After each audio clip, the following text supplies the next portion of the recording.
Hey everyone, this is Christian Heimel, host of Press Row. Thanks so much for listening to the following broadcast, courtesy of Public House Media. This is Rachel Mullins, host of #NoFilterFriday here on Public House Media. Thanks for listening to the following broadcast on Public House Media. Once you're done with this episode, I hope you'll come check out my new show, #NoFilterFriday, where we talk about all of the sexual misconduct allegations swirling around Hollywood. A new show drops every Friday at 8:30 Pacific Standard Time. Don't forget to subscribe on iTunes so you'll never miss an episode of #NoFilterFriday. Thanks again for checking out the following broadcast on Public House Media.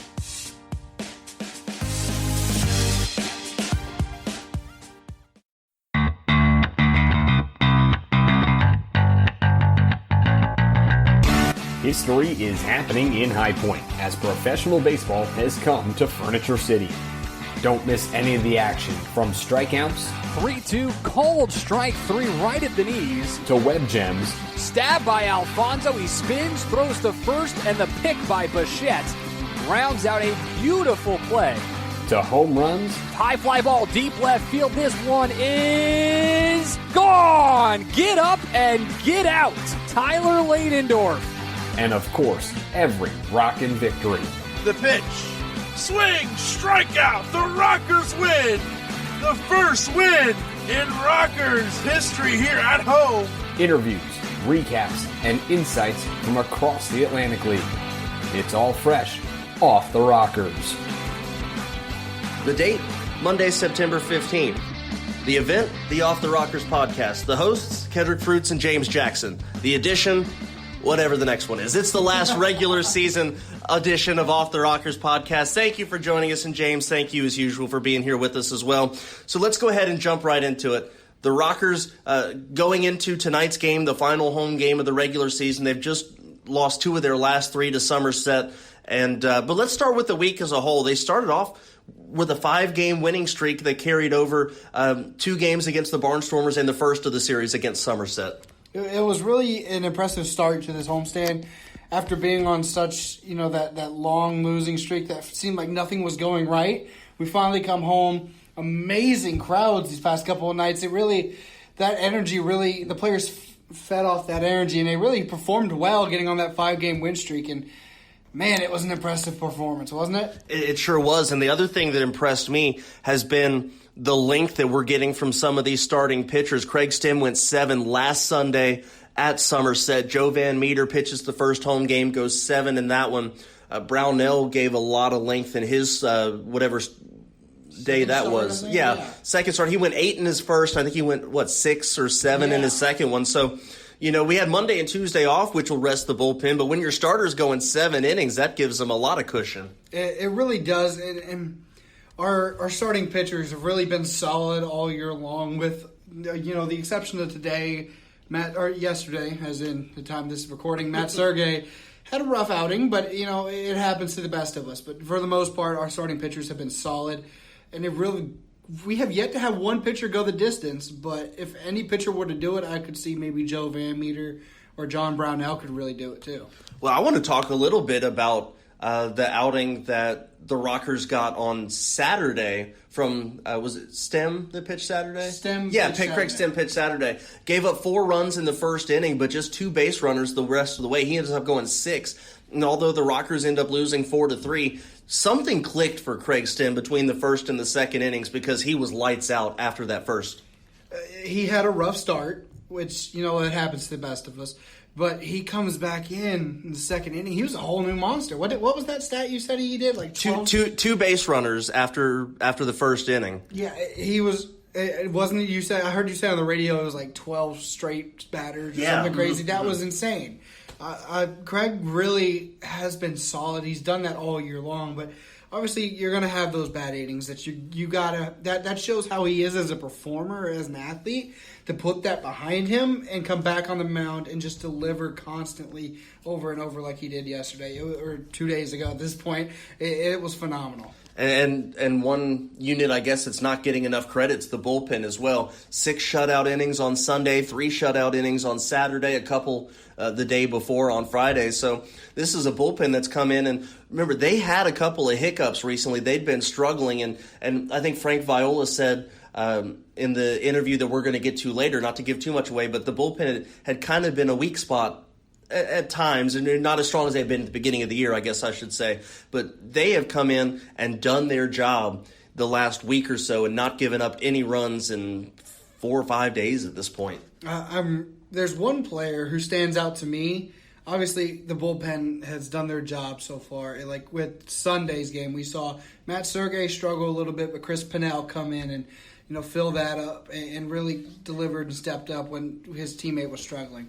And the whole bullpen's been phenomenal, but Sam Runyon, I think Sam Runyon has really done an amazing job coming in, and he's just delivered a lot in big moments for us. A guy that stood out to me on Sunday specifically was Kyle Halbone, who came out and pitched 2 innings, and also Chris Pennell, a guy the Rockers had used as a starting pitcher, but Pennell pitched back-to-back days out of the bullpen and answered the bell when called upon both times. Now let's switch gears a little bit to the offense. I'm going to start with highlighting, I think, the best offensive player the Rockers have had this series has been Jared Mitchell right now. Stealing lots of bases. He picks up the 2 home runs, the 2 home run game on Friday. Got his 30th stolen base in the same game, and I think he's been a major catalyst for the offense here over the weekend. I was doing some post-game interviews. I believe it was Saturday. What, you said Saturday hit the 2 home runs? Friday hit the 2 home runs. I was doing a post-game interview, and Jamie Keefe, our manager, had mentioned that when Jared's hot, he's really hot. And this is a prime example. He's really hot right now. Obviously, 2 home runs in a game, I believe, ties our record, with most home runs in a game by a single player. So he's hot, and he's definitely a big addition to us. And I'm really, really excited to see what he could do, barring a playoff push for us. Well, Mitchell, a big addition. How about a big re-addition for the Rockers? The big news this past week was picking up second baseman and 2019 Atlantic League All-Star Tyler Ladendorf, who the Rockers lost to the Tampa Bay Rays organization earlier this year. And obviously we wish people the best when we send them off, and we hope that they can go and make it stick in organized baseball. But as a team that's right in the middle of the playoff push, you can't help but be kind of excited to get a star player back. I was jumping up and down, screaming like a little girl when I heard that. Our assistant general manager, Christian Heimel, told me in a unique way, put on sticks on his phone, lady. Okay, and I didn't get it for a minute there. And then he was like, I love when great players come back. And I was like, wait a minute, put 2 and 2 together. And I started screaming like a little girl. It was the best moment so far I think I've had. It was exciting. When Quincy came back, I was excited. When Tyler came back, I was ecstatic. I was like, this is what we need for a playoff push. I love that he came home, and he wants to finish this year out with High Point. Well, obviously, at the time we were recording this after the game on Sunday, I thought we'd be able to tell people what the exact number is as far as the magic number is concerned. But, of course, the Long Island Ducks have to make things interesting in their game is what the tied 5-5 right now in the 9th inning. Bottom of the 9th. Actually, it's, I believe, extra innings at this point. Okay, but also, though, we want to note that the Sugarland Skeeters did defeat the New Britain Bees 6-3 today. They scored 3 runs in the 9th inning to break a 3-3 tie. And so with that being said, going into the Monday night round of games, the magic number to clinch that wild card spot is 3 right now, which means the Rockers aren't going to do it at home. But if they win tonight, if Sugarland can sweep the Bees, it would be just 1 going into that New Britain series. So it looks like, and not a sure thing, obviously you still have to play the game, but it looks like the Rockers are going to get it done in New Britain once they finish the homestand tonight. Yeah, it would definitely be a big moment for us in our first year. Just down the road, the Fayetteville Woodpeckers in their inaugural season had gotten to their championship game. Ultimately, they didn't seal the deal, but hopefully for us, we can get in the playoffs, get to the championship game, and seal the deal. That is the goal for us in our inaugural season. I think that would be the biggest moment we could have in High Point. We know earlier this year, we're talking with some of the guys, and a couple of days ago, the Rockers picked up their 71st win, which guaranteed them a winning season in their inaugural year. But a lot of the guys were like, yeah, that's cool, but we have our sights set a little higher than that. Our expectation is to not only make the playoffs, but to make a deep run and to go deep into the playoffs. And I think, A, that speaks for the talent on this team, and B, that speaks to the mentality on the team as well. Looks like the Southern Maryland Blue Crabs have just pulled that one out. I'm assuming that's final. Innings, extra innings. Extra innings, that's final. So Southern Maryland had beaten Long Island. Not an ideal situation for us. We were hoping that Long Island would get the win. With a win today, I believe Long Island would have clinched the second half, and therefore preventing New Britain from getting that second half championship. But since the Bees and the Rockers both lost today, the lead didn't shrink any for Long Island. So if they win tomorrow, it'll be the same situation. Thankfully. Yeah. you know what helps is the fact they went on that 12-game winning streak last week and the week before. They kind of sealed the deal at that point. This playoff thing's giving me gray hair. I think I've aged quite a bit throughout this playoff process. Well, I tell you what, though, if the postseason is anything as exciting as this regular season, we might all just be bald then by the end of the playoffs. That's the stages of hair loss, right? You go from whatever color it is to gray to gone. Yeah, we'll be Billy Horn bald in a minute. Oh, you said it, not me. All right, well, let's go ahead and set up the interview, guys. I will go ahead and tell you this is the one that I've been waiting for all year. I was beyond excited to sit down with the great pitching coach of the High Point Rockers, Frank Viola, not just because of, he's a great pitching coach, he's a great baseball guy, but this guy is literally one of the best pitchers in the last 30 years of professional baseball. I've gotten to know Frank a lot throughout the season, and he's just so funny. He's a different kind of guy. When you look at his stats, you think, there's no way this guy could be this nice. He's literally one of the nicest guys you'll ever meet. Super sweet, and he'll joke around with me all the time.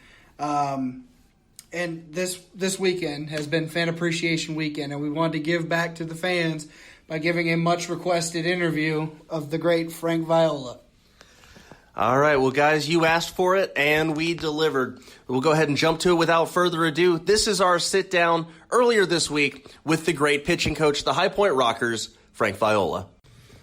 Hey, Rockers fans, Kendrick Fruits, James Jackson here with you on this week's Off the Rockers interview, and we've got a very special one for you. It's Rockers pitching coach Frank Viola. And Frank, first off, thank you for sitting down to talk with us. And second, just give us your assessment of the pitching so far this year. Well, first of all, it's nice to join you guys. And the second part of your question was I'm very thrilled about our pitching this year. Starting pitching from day one has been very consistent. They've given us a strong 6-7 innings, it seems like, almost every time out. And when you have that, it takes a lot of the pressure off your bullpen. So we seem to be peaking at the right time. It's getting better as the season goes on. We've got a couple of additions in Brownell and Stem who have come and really solidified the rotation. That being said, the one inconsistent of our makeup of our staff has probably been the bullpen. When they're good, they're real good, but when they struggle, they've been struggling a little too often. And when we are an offense that's not going to score a lot of runs, we have to stay in the ball games. And our biggest tendency out of the bullpen is when we struggle, it's walking a leadoff hitter or just making that wrong pitch at the wrong time in a tight ball game, that's common. That's just common anywhere, but it just seems to hit home a little more now just for the fact that we have so many close games. But that being said, from beginning to end, I think we're leading the league in ERA. I think we're leading the league in WHIP. I think we are second in the league in the least amount of walks given up. And, as a pitcher coach, the name of the game is throwing strikes. And that's what they've done for the most part. And when we do that, we're very successful. Frank, I'm just trying to figure what can I think of throwing in terms of personal and baseball. But I'm more interested. When was the first memory you have of picking up a baseball? Do you remember that much? Well, not actually picking up a baseball, but when I was 6 years old, so I'm aging the hell out of myself, thank you so much. But 1966, my dad took me to my first Major League Baseball game. And it was a New York Met game. And from 1966 to 1978, so when I was between 6 years old and 18 years old, we went to 10 Met games a year to root for the Mets, and we went to one Yankee game to let me know there was another New York team. And we never grew up a Yankee fan. We never liked the Yankees. My dad was a New York Giant fan, so he was a National League fan ever since he was a little kid. So when they moved to San Francisco and the Mets came in, we became Met fans. And That was the first time I fell in love with the game. I learned how to keep score at 6, 7 years old. I learned all the intricacies of baseball, which to kids today, it's no big deal. But to me, I just loved the heck out of the game. I didn't start playing until I was 8 years old. But when I had that ball, when I put the ball in my hand for the first time and threw it, hit it, I was addicted. And, 40 years later, I'm still involved in the game that I loved when I was 6 years old. So I've had a pretty good run. Frank, I don't preface this question to try to age you anymore or anything like that. I say it simply because I wanted to be in baseball since I was a little kid. And when I was in elementary school, the early 2000s, you were a name that I knew pretty early on just because I started reading and studying and I had, a bunch of your baseball cards and that sort of thing. So I've always wanted to ask, the 1987 World Series, World Series MVP that year, you go, I think, 2-1 against the Cardinals. And just some of the emotions and how cool was that to not only get to the biggest stage in professional baseball, but to win it and be MVP on top of that. That was the topic on the cake. But, yeah, we all play baseball. You as a kid, me as a kid, James as a kid, whoever plays baseball, you always dream of being involved in the World Series. You always dream of being part of a Game 7, and I got to live it. It was the highest of highs. It really was. The thing that people don't realize, or if they do, it hasn't been mentioned much because I did reach that pinnacle, and I was fortunate enough to be the MVP. But in my 15-year career, that was the only time I made the playoffs. So, you hear about Dan Marino being the greatest quarterback of the game. He never won a Super Bowl. I'll tell you, I was close. But that 1 year made up for the other 14 years because we did it as a team. We did it as a group of guys who enjoyed playing the game of baseball, and we went out and had fun. And as any kid today knows, if you have fun playing something, you want to keep playing it. And I think that's where the love of the game just got to the highest point I could imagine, just, living that dream and being able to live the moment, and that was pretty cool. What can you tell us about that Twins team that year that you remember most, besides obviously winning it? What do you remember most about that? Just the personalities. I mean, first of all, we went in 1982. The nucleus of that 87 team came together.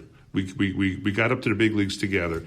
The Ken Herbecks, the Gary Gaettis, the Kirby Puckett's, the Frank Viola's, guys like that, Tom Brunansky.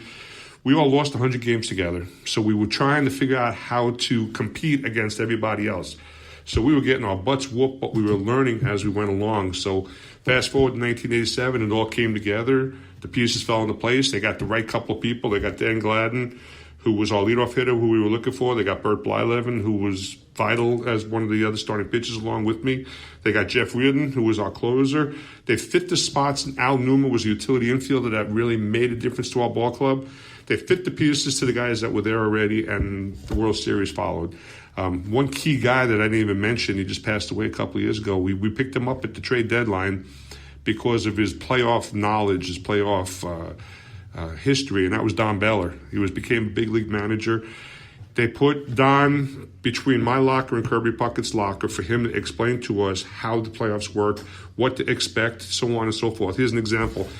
Before our first day of practice going into the American League Championship Series against the Detroit Tigers, we asked Don, what's going to be going on today? He goes, you're not going to believe in this. Kirby and I looking at him, what are you talking about? He goes, you're going to go out in the field today, and there's going to be around 600 people on the field, non-baseball personnel, people from Japan, Korea, everywhere to interview you, to film you. And we're like, yeah, okay, 600 people, right? Sure enough, we walked down the field, and the field was just caked in people. And, everything that Don told us came true, and it made our journey that much better because we knew what to expect instead of that, going in blindsided and not knowing what to expect. So all the pieces just fell into place, and that's what made the year so great. The crazy thing, you mentioned all these names, and I'm sitting here going, I know each of these guys. I read up on the baseball cards and everything. You're one of the few guys that know the history of the game. I try very hard to not let the fan side of me come out, but I love it. It's fantastic. I wanted to ask some of the favorite guys in terms of challenges that you had to face on the mound. Well, I guess my best and favorite confrontation over my career was Dave Winfield. Dave Winfield's a Hall of Famer. He would either hit a home run off of me or I'd strike him out, one or the other. I think he only hit like 200 lifetime off me, but he had like a dozen home runs. So he got me at the worst times. Guys like Tony Gwynn. I didn't get to face him a whole bunch, but Tony Gwynn, Wade, but all the Hall of Fame. Cal Ripken used to love Cal Ripken. Cal Ripken and I got to know each other at the All-Star games. I finally made my first All-Star game in 1988 in Cincinnati, and I just went up to Cal and we started talking and we hit it off. And I was fortunate enough in 88, 90, 91 to make the All-Star team. And back in 90, 91, I was in the National League, but I didn't care. I still hung out with Cal the night before because we just liked, we got along with each other, had a couple of beers and just talked sports. But, it's knowing the personalities, knowing all the greats in the game, and you felt like you were part of it. Cal Ripken was always a fun matchup. I tell the story. I pitched a day game against the Orioles when they were absolutely terrible. And I gave up a first-inning home run to Ripken on a changeup. Come to find out after the game, I said, it was the end of the trip, and he was leaving, so he went and said goodbye to each other and stuff. He said, thanks for doing me a favor. I said, what are you talking about? He goes, changeup was the only pitch I was going to be able to hit. I said, what are you talking about? He goes, I got no sleep last night. We played wiffle ball in the clubhouse till 6 in the morning, and I didn't sleep. That was the only pitch I could see is that slow pitch. So I was like, now you're telling me.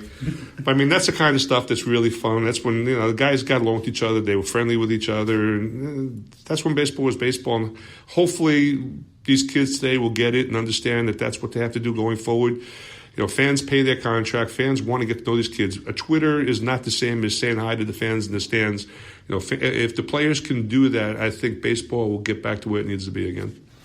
What do you remember most, or can you walk us through your MLB debut? Obviously, that's a special day for anyone, but for someone with a storied career like you, is that a day that stands out a lot to you throughout your career? Absolutely. I could tell you what happened in that game. 2 days earlier, first of all, it came out of the blue because I wasn't pitching great, but I wasn't pitching poorly either. But they decided they wanted to go young, and they decided right then and there they're going to call me up whether I was ready or not. And looking back, I wasn't ready, but still, I got to learn in the big leagues. But they called me up to Minnesota. I was starting against the Baltimore Orioles 2 days later.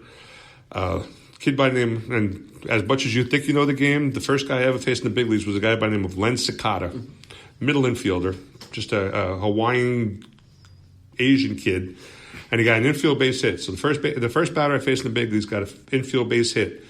The next hitter came up, and it was Rich Dower. He was a veteran. He's actually with the Houston Nationals as a coach today as we speak, or he was until he got sick last year.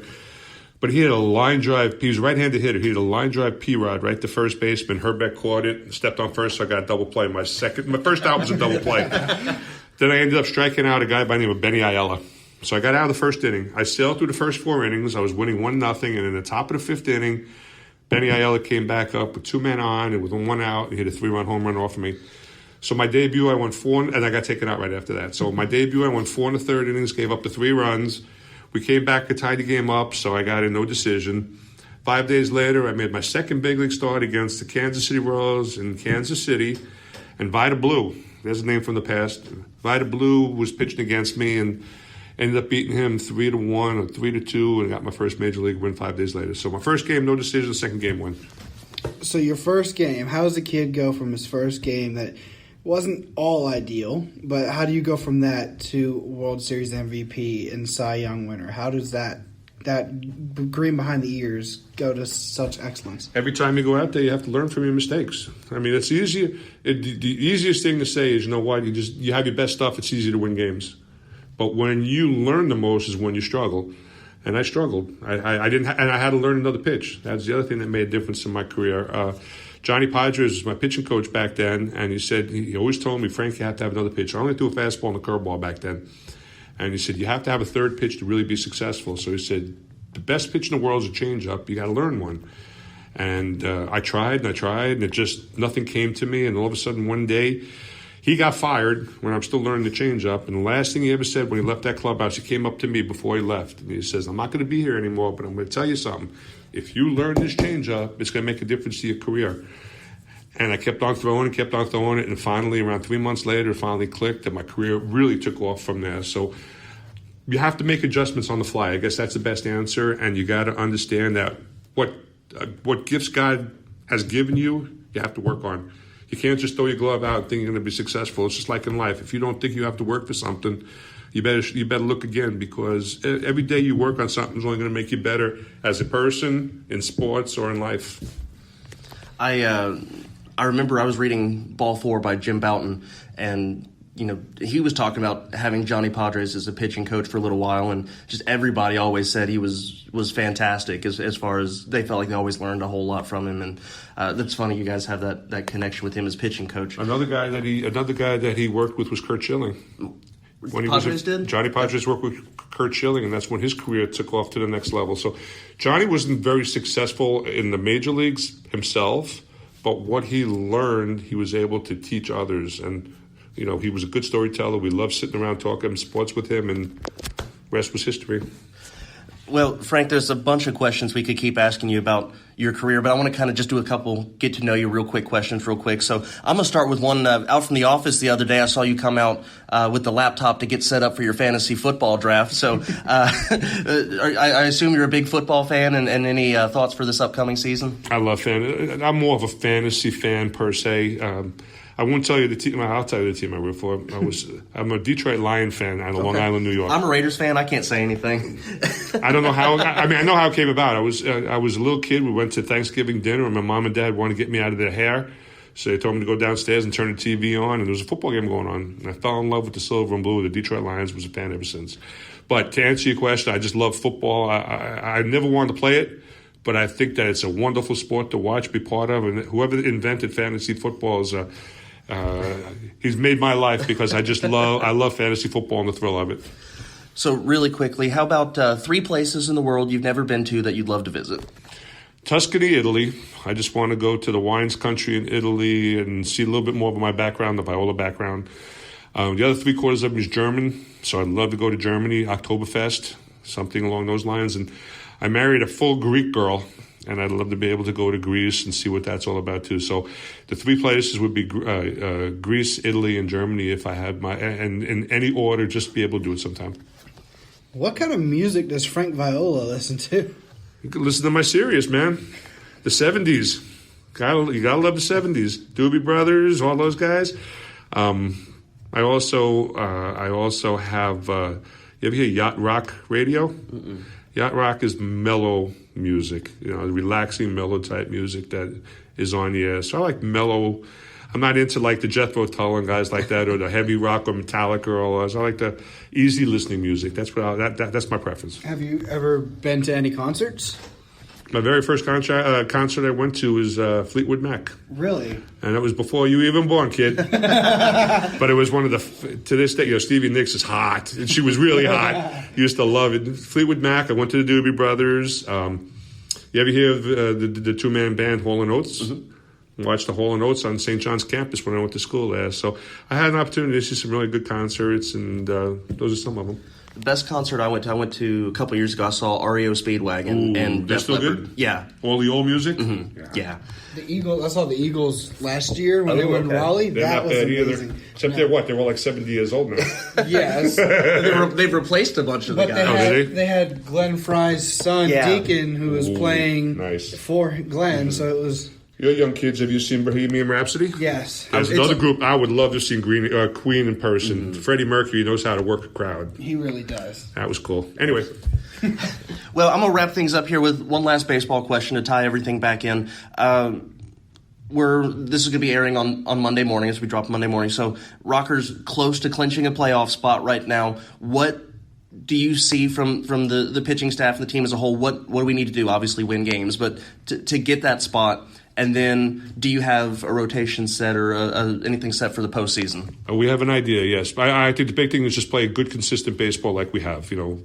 Make the pitches, make the plays behind, score the runs we need to. If we do that, we're going to give ourselves a chance to be put in that position. To answer your question, if the rotation were to be asked for today, I know the one thing for sure is Joe Van Meter's earned the opportunity to pitch Game 1 in any playoff because of what he's done from the first pitch he's ever thrown as a Rocket till now.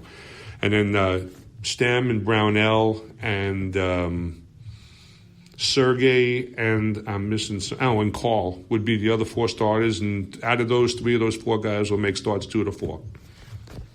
He said last question. I had one more for you. Go for it. You had mentioned early on that you were a big Mets fan. Mm-hmm. What was that like when you ended up going back to New York, and was that kind of a homecoming for you? It was fantastic to start because, as I told you earlier, I was a Met fan growing up, and to be able to put that uniform on and be part of that was very, very special. And I got to win 20 games, so I became a fan favorite. And so you put all that together, it was pretty cool. But the two negatives was the second half of my last year, I was absolutely awful, and it pretty much got me out of town. And I realized what it's like to be booed from your hometown fans. So I had the highs, the high, and low, the low. But the toughest part of all was that we had so much God-given talent in those 3 years and we didn't make the playoffs. I think that's the most frustrating part because we had the Darryl Strawberries, the Doc Goodens, the David Cohns, all the big names in the game. We didn't beat Pittsburgh. And back then it was Barry Bonds and Jim Leland was the manager and guys like that. I think that was the most frustrating part, being with the hometown team but not winning when we needed to. Did you have Bobby Bonilla then, or was he still in Pittsburgh? He was still in Pittsburgh. Okay. It was Bobby Bonilla, Andy Van Slyke, and Barry Bonds that they were still in Pittsburgh. That's when Pittsburgh people got to know them. Well, Frank, we really appreciate it. It's been a blast talking to you, and best of luck the rest of the way. Appreciate it. Nice. Thanks, guys. Well, as I'm sure you could tell, that was absolutely my favorite interview I think that I've done all year. Absolutely great sitting down with Frank Viola and just hearing the stories and the experiences and just hearing the knowledge that he has. And, this is a guy who he's a baseball lifer. He knows, he's been there. He's done that. He can pass on the experience and the knowledge and he's got the contacts and just this is a guy who just is a big part of baseball and, a Cy Young Award, a World Series MVP, 176 career wins, and it was just amazing experience getting to sit down and talk with him. So we appreciate him taking the time to talk with us as well. So looking ahead, where do the Rockers go from here? It was a rough weekend as they dropped both Saturday and Sunday's games, and obviously tonight they'll have a chance to split the series with the Somerset Patriots. And again, as we've said, a win tonight would eliminate Somerset from the postseason. Rockers will not be able to clinch a playoff spot at home now after losing yesterday's game, even though New Britain dropped theirs. And so the Rockers, the door was open for them to do so, but just not able to quite pull it off. So tonight, the final home game of the regular season. And again, it's closet clear out, so any of the promotional items that the Rockers had going on this year that didn't get picked up by any fans, you'll have a chance to come and get yours as we clear out the closet tonight. So be sure to get there early, and remember, limit one item per fan. So the Rockers will have that going on this evening. 6:30 start time for the final regular season home game. We will go on air at 6:20 on YouTube and Spreaker as usually, and then we'll wish the boys good luck as they go to the road for a 6-game road trip and then postseason after that. So, the regular season may be coming to a close, but lots of exciting things still happening here at BB&T Point. Lots of great things going on in the inaugural High Point Rockers season. Just a reminder, I want to finish up with something that Christian Heimel said yesterday as far as tickets are concerned. Postseason vouchers are on sale right now, which means that they can't sell actual tickets yet because the Rockers are not in. But you can get a voucher, and then you can redeem that at the box office here at BB&T Point to get your actual postseason ticket. So go ahead and get your postseason voucher. It is not a ticket. It is good for any postseason game this year. And if something terrible happens and the Rockers don't make the playoffs, it's good for any game next year. So be sure you go take care of that. Get your playoff voucher. Be ready to exchange that for a playoff ticket once the Rockers do punch their ticket into the playoffs.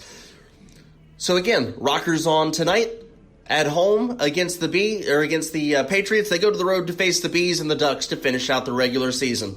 That will do it for tonight's episode of Off the Rockers. Again, a big shout out to Frank Viola for the interview. James Jackson, of course, here with you as well. I'm Kendrick Fruits, and until next time, we'll see you. Go Rockers, and enjoy this last week of Atlantic League regular season baseball.